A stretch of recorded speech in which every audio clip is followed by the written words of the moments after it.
Lenny Sara.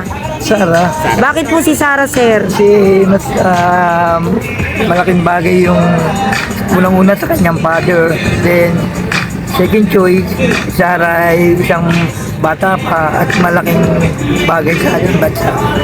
Sige, sir. Salamat po, ha. Thank you. Sir, Lenny Sara. Sara po. Bakit po si Sara, sir? Maayos po yung pamalakad niya. Tsaka magaling siya. Duterte ako eh. Salamat. Bakit po si Sara? Idol ko yun eh. Idol ko, kababayan ko din yan, Bisaya. Kaya saka may nagawa na din niya. Lalo na yung papa niya, idol ko. Survey lang po. Sino po yung presidente niyo po? Si Sara Duterte or Lenny Robredo? Hindi ako dyan. Bakit po si Lenny po? Matalino eh. Kayo po, sir? Lenny rin. Bakit po si Lenny? Bakit po? Sino pong... Ba't pinili mo si Lenny? Kasi matalino yan eh. Hindi yan magnanakaw. Sige po. Salamat, sir. Ma'am, kayo po. Si ma'am. Lenny po. Lenny.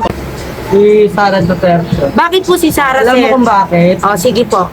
Sa dami-dami ng alam mo, yung mga media ngayon, hindi mo mapagkakatiwalaan.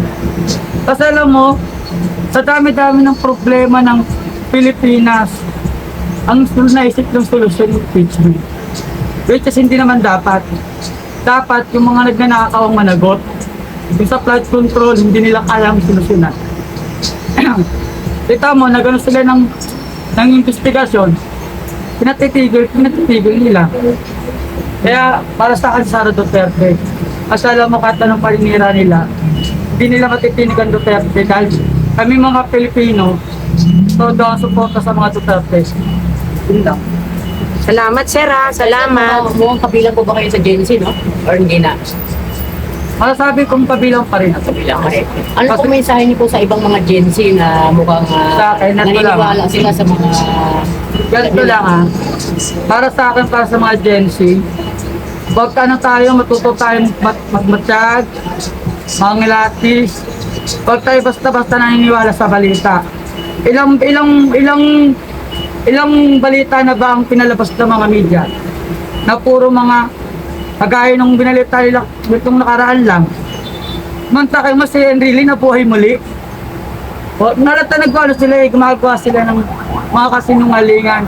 Ang campaign nila, no to fake news. Pero sila mismo nagbabalita ng fake news. Yun lang. Kaya maano tayo sa mga kabataan, mag-aral tayong mabuti. Alamin natin kung anong totoo, magmasid, at pag mga ganito mga bagay na nakawan, tungkol sa flood control, huwag tayong matakot manahimik. Diba, tayo yung magsalita tayo para sa kinabukasan ng Pilipinas. Yun lang. Go! Pilipinas, Duterte pa rin. Para kay Vice President, ang payo ko po sa inyo, laban lang, huwag kayong susuko dahil ang mga Pilipino, sa inyo po ang suporta. Sir, halatang ano kayo, nanonood yata kayo sa mga vlogger. Kasi sino po mga vlogger sa mga pinapanood niyo po sa social media? Ako kasi, yung media kasi nga hindi ko siya mapagkakatiwalaan. Alam mo kung bakit? Sinasabi nila ang Duterte, maraming makinarya. Ano bang tinatawag na makinarya?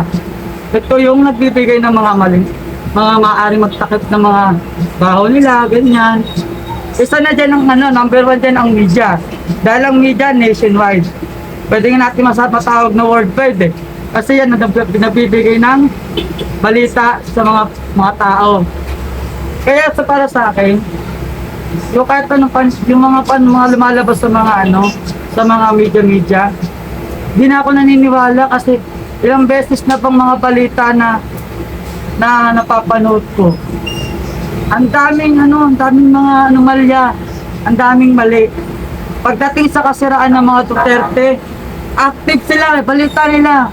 Lahat. Pero pagdating sa flood control, ano ba narinig mo? Wala. May nakulong? Wala. Sinong gusto nilang makulong? Sinong gusto nilang impeach? Si Sara Duterte. Lagi niyong tatandaan. Ang problema ng Pilipinas, hindi ang impeachment, hindi si Sara Duterte o ang mga Duterte. Ang problema ng mga Pilipinas ay ng Pilipinas, ang mga politikong magnanakaw ng kaban ng bayan. Yan ang dapat nating aksyonan. Panagutin, ikulong, number 1, si Marcos. Number 2, si Romualdez. Dahil sila ang mastermind sa nakawan ng pondo ng bayan. Para sa akin. Kasi napapansin ko pag nagsasalita ang mga tao laban sa administrasyon, kinakasuhan nila pinapatahimik nila. Kita mo yung 18 Marines. Kung sino pa yung testigo, yung pa yung kinakasuhan, yung pa yung sinasabihan na nagsisinungaling. Pero pagdating sa mga kaalyado nila, kahit alam mo namang usaping maleta nga masyado silang ano ba yun? Yung Insensitive, insensitive. Pag pinag-usapan ng maleta, ang daming pakulo, ang daming paiwas, kasi ganito, ganyan. Kaya hindi ko rin masisisi ang mga Pilipino kung bakit wala nang tiwala ang Pilipino sa gobyerno. Yung next president niyo po ba? Siyempre Sara Duterte. Bakit po si Sara, ma'am? Kasi siya yung totoong may malasakit sa mga kapwang Pilipino natin. Pabor po ba kayo sa impeachment ni VP Sara Duterte? Pabor po ba kayo? Same cheats niya? Oo. Ay, hindi. Bakit, ma'am? Ano po yung dahilan at hindi kayo pabor sa impeachment ni VP Sara? Kasi yung mga inaano lang sa kanya, mga binibinta lang sa kanya, puro mga kasinungalingan sa mga kongreso. Kampi-kampihan niya sa mga loob. Salamat, mama. Thank you po. Okay na po sir, Sir Bea. Sino po yung next president niyo po? Si Sara Duterte or Leni Robredo? Sino? Sara Duterte. Sara Duterte. Bakit po si Sara, sir? Wala naman ako pero lang, kailangan ako. Kumbaga, si Sara po yung napupusuan nyo. Sige, sir. Salamat po, ha. Sino po yung next president niyo po? Sara Duterte or Leni Robredo? Para sa akin, boss, Opo. doon ako kay Leni Robredo. Bakit po si Leni, sir? Kasi hindi pa naman nasusubukan yung ng kulay dilaw eh. Eh si Sara, nasubukan na tatay niya eh. Di ba? Doon naman tayo sa bago para Sige, sir. Salamat po, ha. Okay. Thank you. Pusuan Sara po. Sara. Bakit po si Sara, sir? Laksa mo ng konti. Sige, sir. Wag po kayong mahiya. Okay lang po. Freedom of speech natin po yan. Karapatan po natin na magpahayag ng saloobin. Bakit po si BP, sir? Kasi dami matulungin sana mahirap. Sige, sir. Kayo, sir. Kayo po sir. Sino po yung next na presidente niyo po? Sara. Sara Bakit po si Sara, sir? Basta Sara po kayo. Salamat, sir. Sir, sa susunod na presidente niyo po, sino po pipiliin? Siyempre, Bisaya ka. Ang Sara Duterte. Bakit po si Sara, sir? Eh, nakikita naman sa papa eh, malalaki, malaking improvement ng Pilipinas. Ngayon, wala. Ano po, isa na lang pong tanong, sir. Pabor po pa kayo na si VP Sara i-impeach ng Kongreso po?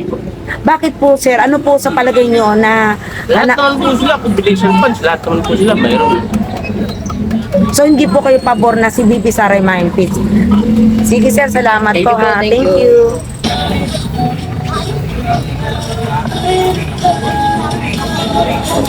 Wala pa. Kayo, ma'am. Dun, napupusuan nyo. Survey lang po. Sige. Salamat, Lenny. Yung next na presidente niyo po. Lenny. Bakit po si Lenny, sir? Matapang po si Lenny. Sige po. Salamat, sir, ha. Sara. Bakit po si Sara, ma'am? Para matuloy niya yung mga hindi natuloy ng tatay niya. Payag po ba kayo na si VP Sara ay ma-impeach po, ma'am? Hindi. Bakit, ma'am? Ano po yung... Kasi mas marami siyang nagagawa, hindi lang na ng camera. Kaysa sa mga laging nabibidyoan, hindi naman totoo. Hindi naman mas karapat dapat yung mga taong na ngayon na ng mga nakaupo na wala nang naitutulong. Mas karapat dapat yung taong na mas maraming natulong sa maraming tao kaysa sa mga nakaupo ngayon na wala namang silbi. Sige ma'am, salamat po mama. Sara Orleni po, next president niyo po. Matutuloy na ba yan? Oh, survey lang naman po eh. Oh. Ay, yung nasa puso nyo lang, sir. Hindi pa ako nakapag-decide eh. Ah, undecided po kayo. Salamat, sir ah. Salamat po. Lenny, Sara. Lenny Sara po. Next president. Sagot ka lang, sir. Ah, sige po. Salamat. Kalye survey po. Sara, Lenny. Duterte or Lenny Robredo. Sara. Bakit, sir, si Sara po? Basta Sara. Basta Sara. Kayo, sir. Sara din. Bakit po? Kaya little ano lang po message nyo po o yung inyong kung bakit napili nyo po si VP Sara. Ah, Sara po. Sir, kayo, sir. Ah, okay. O, dito. Kayo, sir. Kayo po, sir? Sino yung... Sino po yung napili nyo? Sara po. Bakit po si Sara, sir? Ano po ipapalit sa inyong ama? Lapak ng kanyang ama. Sir, thank you. Sige, sir. Salamat po. Lady ako eh. Ah, bakit po si Lenny, sir?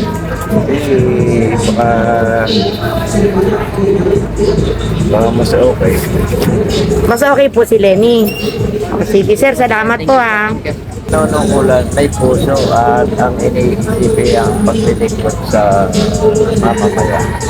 Pero sir, halimbawa sir, hindi tumakbo si Lenny Robredo kasi meron ding ibang ano yung kakamping like si Riz. Pag si Risa Hontiveros po ang halimbawa.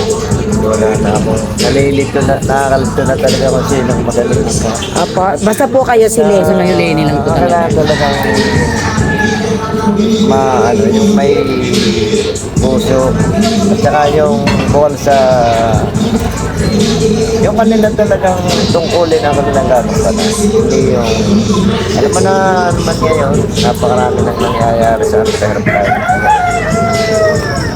Sige, sir. Sir, Salamat thank you po, po, ha, thank sir. Salamat po. Ni, Duterte! bakit po Duterte? Wala kasi Duterte. Mawawala lahat ng adik pag hindi na si Duterte. Rasta naman! Rasta naman. Sige, sir. Duterte talaga. Kayo po sir, kayo po sir. Hindi, Duterte nga sila eh. Tatlo kayo Duterte. Salamat po. Duterte po. Sige po. Dapat niya, Duterte talaga. Balik si Duterte. Yan o. Rasta naman. Ayos kayo! Rasta mo na Rasta.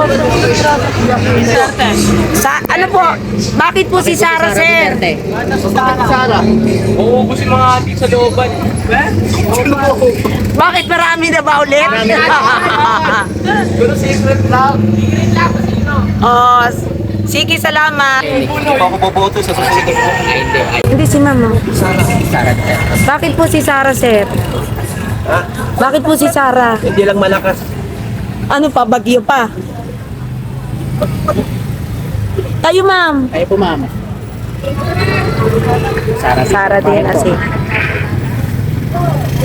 Bakit po si Sara? Sige, salamat Sige po, po. thank you. Ito si ma'am. Ma'am, yung sagot mo kanina hindi namin na-record. Pakiulit. Sino po yung presidente po? O, di kasi hindi namin na-record eh. Sino po yung presidente po? Ako dati, Lenny ako dati. Ewan ko lang ngayon kung sino. Ay ngayon po, sino na po?